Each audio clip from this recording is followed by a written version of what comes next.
Wow, what a difference. Look at all that water. Yeah, it's risen, huh, since the last time. Yeah, and you had this water tested and it's clean, right? It's pretty clean. I think they found low levels of arsenic and then silver, lots of silver. Oh, well, that's a given. Silver You're going to in have the water. tons of silver. I think there's 2 other major faults before you get to Virginia City. I think it's the Occidental that they were trying to tap into. And you're right, there wasn't a lot. People didn't really tap into the Occidental too much. Exactly. All right, we're out here at the legendary Sutro Tunnel with one of my good friends, Spencer, and he's going to tell you what's going on because since the last time we were out here filming, there's been a whole lot of new development going on. Isn't that right, Spencer? There has been a lot of work going on the last, I guess it's been a year since you've been here. Yeah, it's been about a year. Their plan, I think I got this right, is to eventually get to Virginia City. That is the goal. That's the goal. That's 3.5 miles. We can't promise you anything at this point. We're only 200 feet in. Right. And if you figure miles over 5,000 feet, yep, we've only gone in 200 feet. So there's going to be a lot to foresee, a lot of unforeseen things that we're going to be end up having to see before we get to that point. Lyon County did say that they would help fund once we get past the Lyon County line, but we were talking about maybe just asking them for the shaft alone, and we'll take care of the tunnel. Could you imagine? You can drive this all the way to Virginia City. Oh yeah, you can come hop in the elevator and then go up to Virginia City, just like they used to do back in the days. Not to mention the historic value, because once they start driving into the historic diggings, you're going to see like the combination shaft, the Savage, and you're going to see all those spur lines that are all connected in. Was it 23 or 24 other mines were connected with this? Exactly. With this adit, yes. Yeah, because they were all using this for ventilation and drainage. Yep. But if they go through with it, oh my gosh, you're gonna love this place. And I tell you what, this is a fantastic piece of history that's still alive. I mean, come on, how many mines can you actually go into that are associated with the Comstock besides, I think it's the Collar mine is the only one, and the Belcher. We're gonna take you inside and show you, because I know you're getting tired of me jaw-jacking, and I'll show you what the 200 feet looks like. And from what I can see, it looks really cool. So come on, let's go!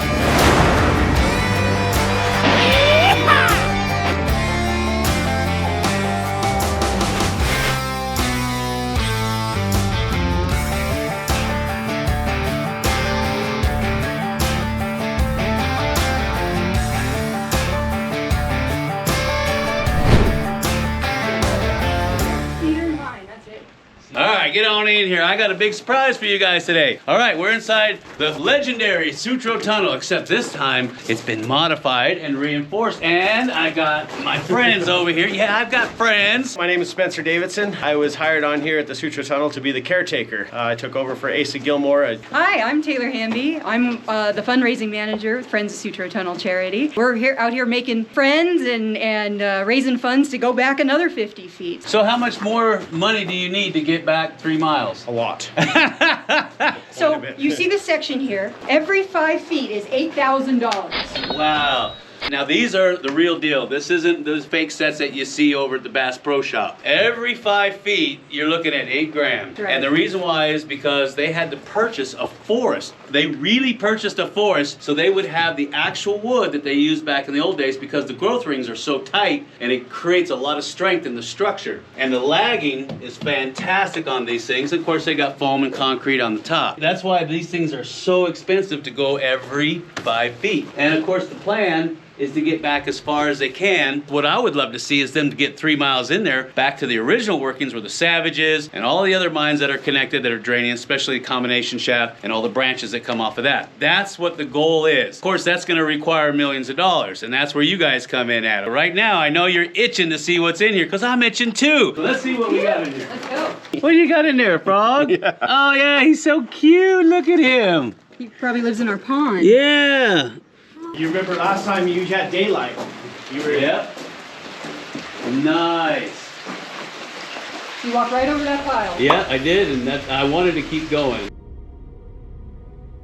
Construction of the Sutro Tunnel commenced in 1869 and was completed in 1878, taking about 9 years to finish.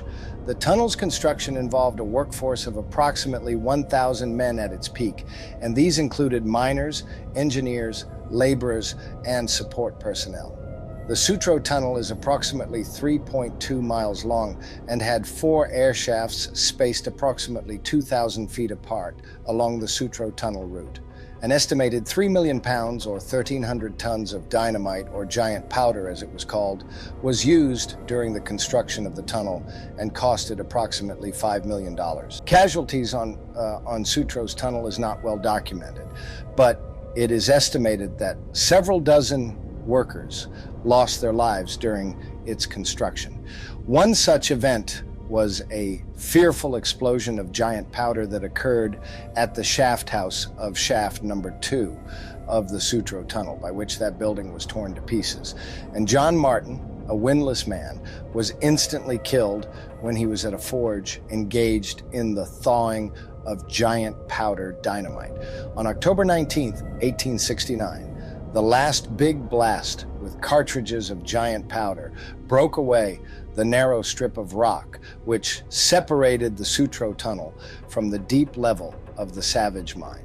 The Sutro Tunnel was now over 20,000 feet long and had been cut through basement rocks of andesite, trachyte, and propylite. The tunnel played a crucial role in draining the water from the Comstock mines, as well as creating ventilation and an emergency escape for the miners. The tunnel is estimated to have removed 3 to 5 million gallons of water a day from the mines of the Comstock Lode, preventing the mines from becoming inundated and enabling mining operations to continue safely. The total cost of constructing the Sutro Tunnel was approximately $5 million and required substantial fundraising and financial backing to complete the project. Today, the Sutro Tunnel is being cleaned out and restored so that visitors can safely witness a symbol of mining engineering innovation and determination of the late 19th century. Yeah, we've got a lot of great experts on there. We've got Robeson Engineering and Nice. Simerson Construction on the I safety like that. standards. We're all excited as hell to go back as far as we can, but we have to do it safely. And so Yes. that's why we've Safety got, first. And I that's agree, right. 100%. That's why we've got, our experts on it. Nice. So we'll have to invite you back out when we get back farther. I know, right? I have, when you get past, I'd say the 1,000-foot mark, or possibly the air shaft, the number 1 air shaft, because I've seen photos, but I don't know. Is it going to be double all the way back, or does it condense down to a single? I don't know. You know what I mean? Yeah, so our donors,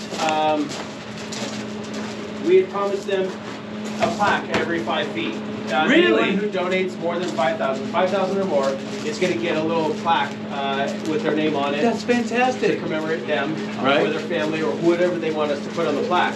We're going to put a plaque here, Right? and then we're going to put one there, and then over here, and we're going to kind of stagger it, so that way this person knows that from here to here it's his. Right. That person is from there to there. And then, you know the old candle holders? Yeah. Remember that you pounded into we're going to do LED candle holders that have the old iron ones. That is fantastic. They'll light up the plaque. All Yeah, three, each all the way one. through. Yep. That will make it even more special. Yes. And they'll come in and say, that's right, I donated this segment, This 5 feet section. and this is mine right here. Yes. Wow. And they could probably come in and put their initials on it too. Oh.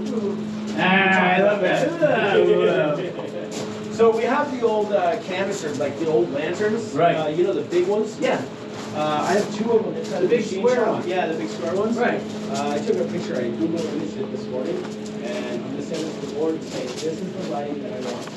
That would be perfect. Instead of just party lights, Yeah. I'm gonna use the old lantern. Power. I love that idea.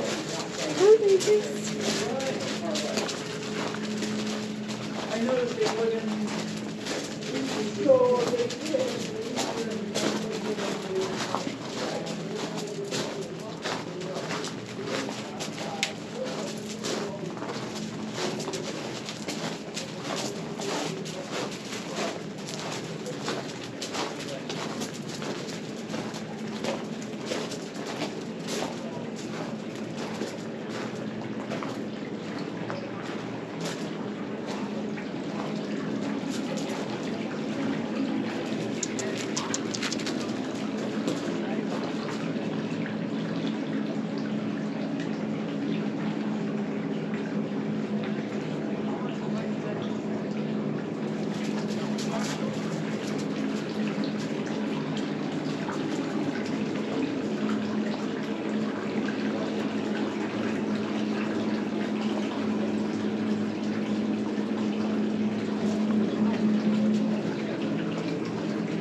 funny here.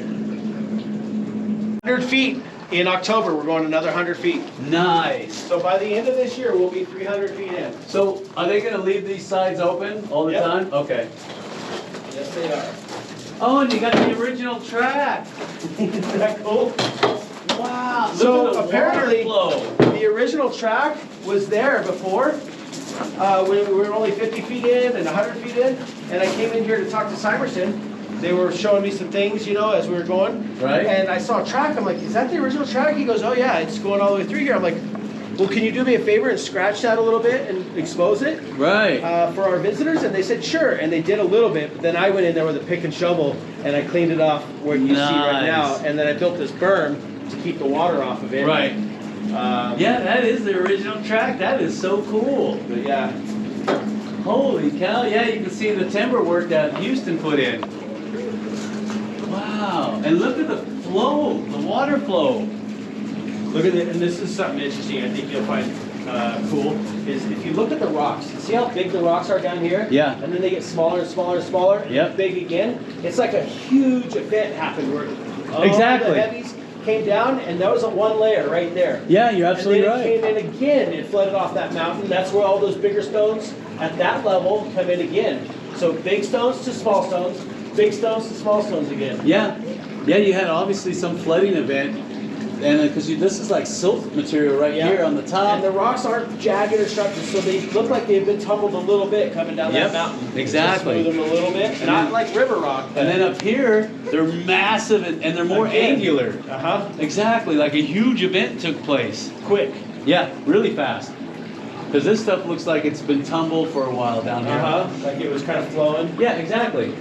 You know, I was always amazed at how much infrastructure went in to creating the Sutro Tunnel, and all of that stuff is gone.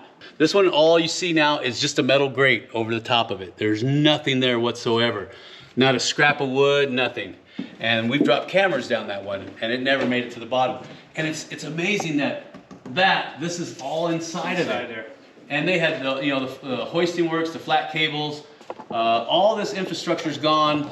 If you look down the shaft, there's not a scrap of lumber because they pulled all the lumber out when they were finished. And they did that with the combination too, because lumber is expensive. This has so much information in here about what they found as they're cutting through, and how long it took, and how much powder they used. All right, so we're over at the Ogden House? Odeon. Odeon, I'll get it right one of these days.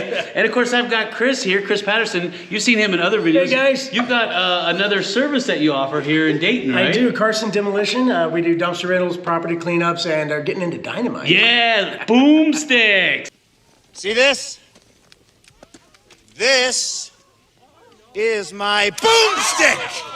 Him and Spence and Jen. Thank you, Jen. They all got together and they got this whole place acquired. And what are you guys gonna do with it? Saloon, Odeon actually means, it's Greek for music hall. Really? And that's what we're gonna do. You saw upstairs, we're gonna have a music hall, Wow. dance hall, bands. This is a saloon side. We're gonna have a restaurant. We're gonna have burgers, fries, Friday night steaks, brunch, Saturday and When's Sunday. it gonna open? We're hoping within a couple weeks of when they give us the okay from the state. Wow. So maybe a month, but we have a big party coming up on the Nice. 11th. And you know me, I like a shindig. Or is that a hoedown? I can't remember. Soft It's- opening, yeah. July 11th. Yeah. Soft opening was a little compared to a hard opening. Chicken wow wow, PG.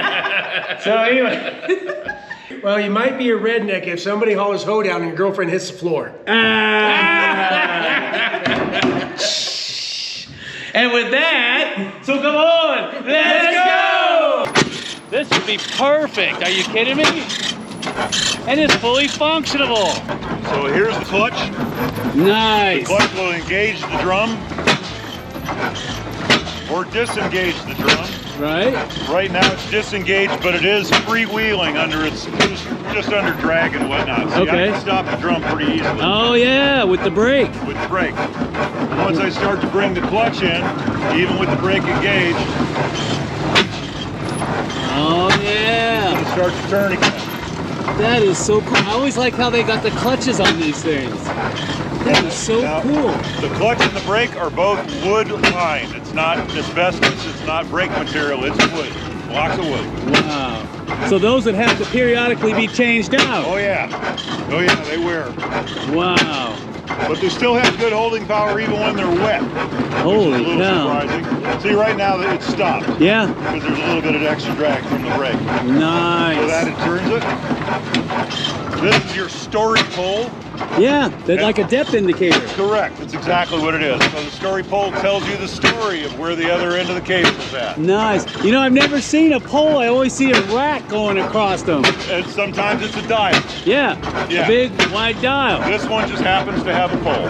That's what that big old honker is. Yeah, it's right there. You can mark the different levels in the mine. Right. Now I don't have that hooked up right now because since the cable never gets pulled back out, Right. this would wind up going all the way to the top next dead end. So how did you get it? Was it already running? It was not running when Stan got it. Now he put another cylinder and piston on it. Okay. But the cylinder was cracked up pretty badly and pretty well destroyed. It had been frozen. But when I got it, it was in running condition. Now I've changed the layout on it some. Right. But I will never do like what they call a restoration. I will never grind all the rust off and paint it. No, heck no. I will leave it as you see it. This thing has got to weigh a ton. 5 tons. 5 tons. 10,000 pounds. How many feet can you get on that drum? Just a guess, maybe 400. Nice. Thank you for your time, my friend. Certainly.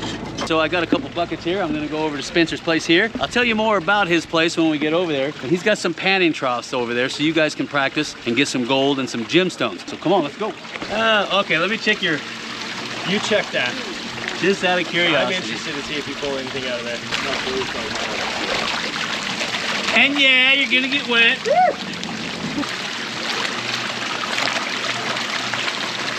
Can you imagine the old timers doing this all day long? And they did it so they could live. Yep. All right. It's about as far down as I want to go. Get some sunlight on that thing. Here we go, moment of truth. Come on, baby. No, that's all sulfides. Ah, nobody likes sulfides. For you greenhorn out there, that's pyrite. Basically sulfur and iron. Gold can travel with it. All right, I didn't see anything in there. You want to try this one? Yeah. There might be something in that one. Wink, wink. Metal pans are a little trickier because they don't have those super ripples on them. So you gotta play with it a little more. So we're just gonna rock that. And look at that. I got 4 pieces. There's a 4-piece in there. Look at that. Ta-da! 4 pieces. Yeah, baby. So did I find an extra one for you? I think you did. I always seem to have that luck. That's actually not my gold. My gold is all this size right here. That's what I put in my pans. Nice. That came out of Home Depot sand. Nice. We're gonna find out what's in these buckets over here. Now this came out of that one spot that I told you about that produced 40,000 ounces of gold. This is old tertiary river channel here. So remember what I told you. The reason why you classify, because if you have a little tiny piece of gold in there and a big old cobble, it's gonna take a lot of water pressure to move this, and that little piece of gold is gonna move a lot sooner than this little guy right here. Because if everything is the same size in the pan, gold will win out every time. Comes down to density.